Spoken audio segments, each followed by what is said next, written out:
The Royal National Lifeboat Institution was staggered to discover in 2008 that it was the least known charity among British youth, the donors of tomorrow. Yet by 2010, the RNLI had turned their charity into a movement among British teens. How? By seeking a higher purpose than sea rescue. Research showed that among teenagers' top 3 concerns was the way the media stereotypes them as dumbed down, game-numbed, knife-wielding, without values, vision or views. Who better to champion them than a brand with 470 volunteers between the ages of 17 and 22 who risk their lives to save others at sea? To find a way into their world, the RNLI identified the UK's 12 most popular vloggers and sent each a subversive, unbranded, mystery package. Inside each was a challenge to speak out about who they really are. They rose to it.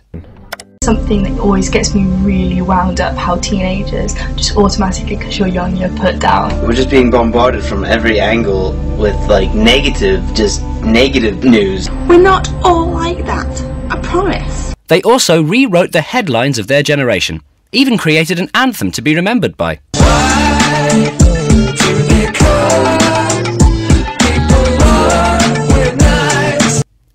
As the debate grew, so did the intrigue about who was behind the packages. Who are you? Time to reveal who we were. The vloggers were invited to visit the RNLI's headquarters with their cameras to meet young crew and find out for themselves why the charity believed in them.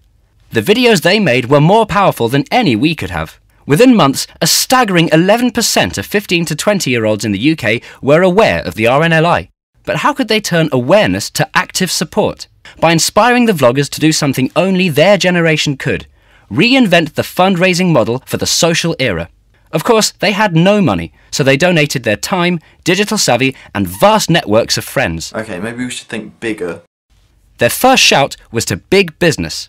They put out a call to their subscribers to post content about how much they love Apple, in the hope that Apple would love their content and make a small donation for the right to use it.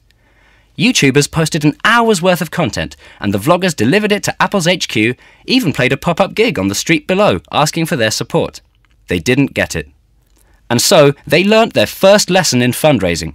Don't smart, get smarter. Next, celebrities.